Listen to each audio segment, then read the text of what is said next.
saya bisa hijrah ke menjadi pengikut Kristus. Jadi saya berasal dari keluarga Muslim, bapak ibu saya seorang Muslim, dan bapak saya juga, ibu saya sudah seorang haji juga, dan saya tahun 2008 juga sudah berhaji. Saya adalah seorang Muslim dulu, adalah seorang Muslim yang taat. Jadi saya tidak pernah meninggalkan sholat 5 waktu kecuali dalam berhalangan seorang wanita, dan saya pun juga menjalani semua yang diperintahkan dalam agama Islam, seperti puasa, sholat wajib, sholat sunat, bahkan tahajud setiap malam. Semua waktu kalau bisa saya kerjakan, nggak bisa pun saya ada istilahnya berjamaah, artinya dibayar, semua saya kerjakan. Jadi sebisa mungkin saya berjalan di dalam Tuhan pada saat itu. Nah, tahun 2000, akhir 2014, Desember 2014, saya menikah dengan pria yang sekarang jadi suami saya. Beliau beragama Kristen. Kami menikah beda agama di Singapura, karena negara Singapura menerima pernikahan beda agama. Nah, kecuali itu juga ada juga di Australia, tetapi kami pilih di Singapura karena lebih dekat, tentunya juga biayanya juga lebih murah daripada harus ke Australia. Akhir kata kami menikahlah di Singapura dengan pendeta pada saat itu dipilih oleh ROM. ROM itu adalah ROM itu Registered of Marriage, nah, di Singapura. Jadi dia menentukan pendetanya pada saat itu yang memberkati pernikahan kami. Nah, setelah menikah semuanya berjalan dengan baik. Kami melakukan registrasi juga di Indonesia sehingga sertifikat pernikahan kami diterima di sana. Semuanya berjalan dengan baik. Walaupun pada saat itu keluarga dari pihak suami menyarankan, alangkah baiknya kalau kamu bisa ikut suamimu, alangkah indahnya katanya kalau kalian tuh bisa pergi ke gereja bareng, katanya gitu. Tapi pada saat itu saya ikut ke gereja, saya pergi ke gereja. Saya bilang sama kedua orang tua saya ikut menemani suami ke gereja. Tapi hati saya masih mentah, saya belum bisa merasakan hikmatnya bergereja pada saat itu. Nyanyi-nyanyian yang tidak pernah saya dengar sebelumnya, setahu saya kan hanya lagu-lagu qasidah, alunan-alunan mengaji, itulah yang saya dengar, yang saya tahu selama ini. Tapi saya ikut saja dengan dia, sekedar just to know aja, hanya sekedar tahu aja gitu. Sampai pada saat itu ibu dan bapak saya juga tidak setuju. Bapak saya sih nggak masalah. Saya tanyain bagaimana kalau saya ikut suami, karena desakan dari keluarga suami juga gitu. Para sesepuh-sesepuh menghimbau supaya saya bisa dalam satu rumah tangga ada satu nakoda begitu. Saya bilang, saya minta izin ke bapak saya. Si Kai bilang, kalau Kai sih mah nggak ada masalah, silahkan aja katanya. Tetapi kepada ibu saya, karena ibu saya orang Sunda, jadi agak Sunda kan keras dia, di muslimnya agak kuat gitu. Ibu saya bilang, kamu boleh ke gereja, tapi ingat satu, jangan ikut ya, kata ibu saya gitu. Terus saya bilang, iya bu, untuk menyangka hati ibu, saya bilang, iya bu. Gitu. Tetapi saya punya kebiasaan, pada saat itu saya punya kebiasaan, setiap pulang dari gereja, saya duduk di tempat tidur ibu saya, karena ibu saya sudah pakai kursi roda toh, saya duduk di tempat tidurnya, saya cerita masalah apapun yang Pak Pendeta sampaikan dalam khotbahnya, saya ceritakan dari A to Z, pokoknya dengan piawai saya sampaikan kembali kepada ibu saya. Ibu saya senang dengerin, saya awalnya mungkin ibu saya kurang interest ya dengan cerita saya, tapi lama-kelamaan ibu saya mau mendengarkan. Walaupun setelah itu dia baru saja nyetel di TV Mama Dede berkhotbah. Itu sudah selesai, saya pulang dari gereja, karena gereja kami pagi, yang bahasa Indonesia, kami bergereja di HKBP. Tapi kami ambil yang bahasa Indonesianya pagi, jam 8:30 itu udah sampai rumah, gitu. Nah, suatu hari memang saya sering seperti itu setiap minggu. Nah, suatu hari memang ibu saya, suatu hari pulang dari gereja, kenapa saya kebelet pada saat itu. Jadi saya langsung naik ke atas ke kamar, terus setelah maaf, buang hajat, saya nggak ke bawah, jadi nggak ke kamar ibu saya duduk aja di atas di kamar saya. Sampainya ibu saya manggil, ibu saya, coba Iin ke sini, katanya kenapa dipanggil, ada apa ya gitu. Begitu di kamar, saya cerita sama, ya bukan saya cerita, saya duduk, ada apa bu? Terus ibu saya bilang begini, cobain apa tadi, Pak Pendeta ngomong apa tadi di khotbahnya. Aduh, langsung dulu hati saya, terima kasih Tuhan, ini awal yang baik. Saya pikir ibu saya ini sudah mengizinkan saya untuk boleh ikut ke suami saya, ikut dengan suami saya menjadi Kristen. Nah, sampai tanggal Juli, tanggal 27 Juli 2015, itu saya dihadati.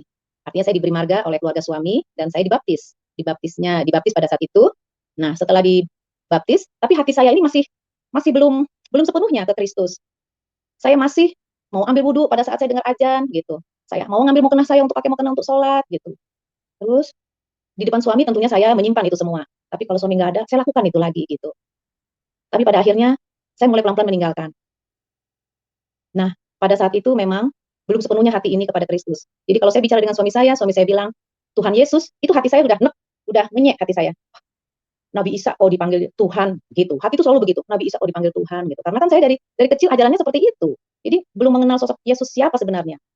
Walaupun saya mengaji, setiap tahun saya hatam Al-Qur'an sejak gadis. Kalau sudah bulan puasa itu saya kebut Al-Qur'an tuh biar hatam sehari sebelum Lebaran.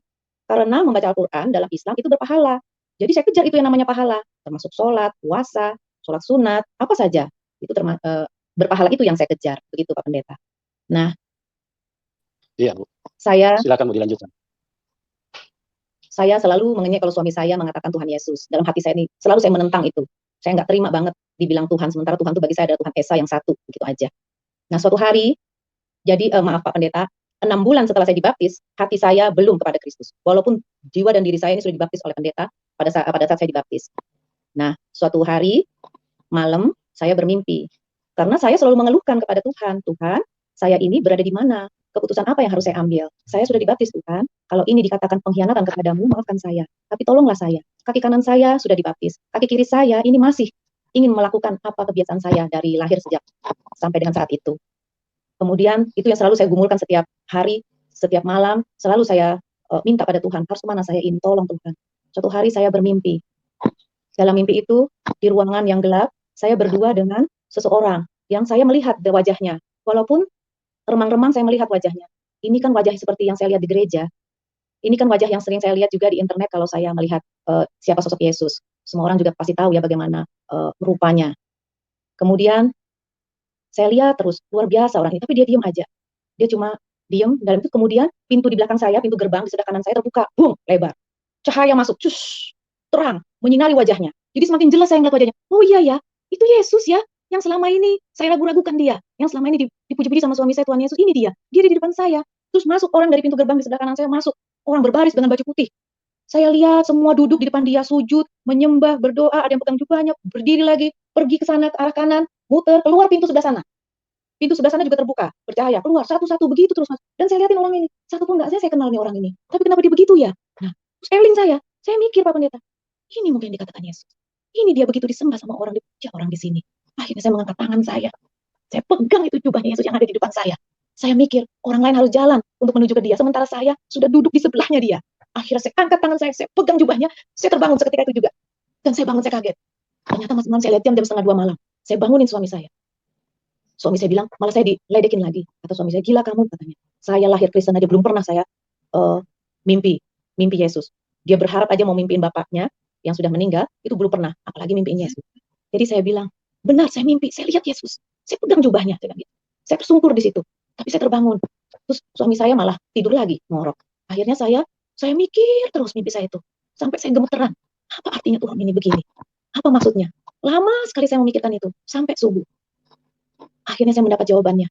Setelah itu, kok mulut saya piawai untuk mengatakan, enteng banget, Tuhan Yesus, Tuhan, maafkan saya Tuhan. Mungkin kau mau menunjukkan kepada saya, inilah aku. Kau sudah saya selamatkan, inilah aku. Kau lihat begitu banyak manusia menyembahku. Kenapa kamu yang sudah saya selamatkan masih ragu? Itu yang mau disampaikan. Itu yang saya ambil. Saya menangis, Pak Pendeta. Saya memohon ampun. Kalau selama ini saya ngenyek Tuhan Yesus. Benar. Sejak itu saya mengaku salah. Saya setiap berdoa saya selalu memaafkan saya Tuhan. Mungkin dosa terbesar saya adalah saya tidak mengakuimu. Namun setelah itu, Pak Pendeta, saya mengakui Tuhan Yesus. Saya belajar. Alkitab yang ditaruh suami saya di meja, saya baca. Saya baca semampu saya, walaupun saya nggak mudeng pada saat itu, saya baca aja. Terus, saya melihat pada saat itu, semua pintu terbuka, meruncing ke arah Tuhan Yesus. Ada berita ada pemberitahuan di gereja kalau dibuka sekolah Alkitab perempuan yang pertama oleh HKBP Jakarta, distrik Jakarta. Saya langsung bilang sama suami saya di sebelah, saya mau sekolah ini. Saya bilang begitu. Dan itu saya senang sekali. Suami saya walaupun nggak tahu pergumulan saya, kenapa beliau langsung mengizinkan? Silahkan, katanya begitu. Padahal sebelum-sebelumnya, kalau saya mau bergerak aja ke arah sana, suami saya selalu bilang, kamu harus ikhlas dulu ya, katanya gitu. Hatimu harus ikhlas dulu kepada Kristus sama Tuhan Yesus, katanya gitu. Jangan kau main-main. Sekali kau ikut saya ke gereja, kau nggak boleh main-main terus kau belang kambingan, nggak mau ke gereja lagi. Tapi saya tunjukkan kepada dia, Pak Pendeta, saya terus yang disiplin sampai dengan sekarang. Ayo ke gereja, ayo ke gereja. Kalaupun dia tidur di gereja, saya senggol, jangan tidur, dengerin, gitu. Biasa kan kalau kepagian itu ngantuk di gereja. Tapi kalau saya nggak, dengerin, malah saya yang bawa. Nah, saya sampai di mana tadi ya? Saya sudah semuanya sudah saya lakukan. Oh, akhirnya saya ikut sekolah Alkitab perempuan yang pertama kali. Terus saya malah minta izin kan, harus dapat tanda tangan oleh pendeta resort, harus dibawa ke sekolahan. Saya pada saat itu pendeta saya Pak Sianturi, Aposan Sianturi. Saya minta izin sama Pak Pendeta, saya mohon ini, tolong diizinkan saya minta tanda tangan Pak Pendeta. Pak Pendeta bilang begini kepada saya, Bu, katanya, di sana itu sekolah Alkitab ini, bahasa pengantarnya bahasa Batak loh Bu, Ibu kan nggak ngerti. Wah, saya kayak digempor, tapi saya tenang-tenang aja, apa-apa Pak, saya maju aja, dia bilang begitu. Ternyata Pak Pendeta, dalam perjalanan yang saya bersekolah di sekolah Alkitab itu, luar biasa, itu yang membawa saya mengerti, memahami Alkitab dengan baik. Dosen-dosennya mengajarkannya dengan baik, memang bahasa yang disampaikan bahasa Batak dan bahasa Indonesia, tapi lebih banyak bahasa Indonesia, dan mereka semua menghargai saya yang tidak mengerti bahasa Batak. Walaupun saya kadang-kadang jadi lelucon di kelas, tidak masalah. Yang penting saya mau cari itu makna ilmu mengenai Tuhan Yesus. sampai sekarang. Dan di tahun pertama saya sekolah di sana, puji Tuhan saya mendapat peringkat terbaik pada saat itu. Itu juga berkat Pendeta Kotler pada saat itu yang memperkenalkan saya sehingga saya dapat bersaksi, dipanggil oleh Pak Preses, Pak Pendeta Midian Sirait. Saya dipanggil ke depan dan saya cerita dengan piawai semua kesaksian saya. Saya berasal dari Muslim, saya beralih, saya murtad dari Muslim, saya masuk Kristen. Itu karena saya ditegur oleh Tuhan Yesus, saya mimpi ketemu beliau, 180 derajat saya berubah. Dan saya tunjukkan kalau dulu saya adalah Muslim yang taat, sekarang pun saya adalah Kristiani yang taat. Haleluya. Sampai dengan sekarang. Tahun 2000, saya sekolah kitab sampai 2019, saya tamat dari sana 3 tahun, dan kemudian saya lanjutkan lagi sekolah. Saya juga minta izin dengan suami, dan suami saya senang sekali. Saya ambil lagi sekolah teologi di STT Periago saat ini. Tahun depan diharapkan sudah selesai. Saya bersyukur sekali, pendeta semua meruncing ke arah Tuhan. Boleh orang mengatakan apa saja mengenai saya, karena saya murtad. Tapi semua saya jalani, dan tidak satu pun ada yang terjadi pada diri saya, karena saya yakin saya berjalan di jalan Tuhan. Saya hidup bersama Tuhan, maka saya dilindungi oleh Tuhan. Untuk itu, sekian dulu cerita dari saya.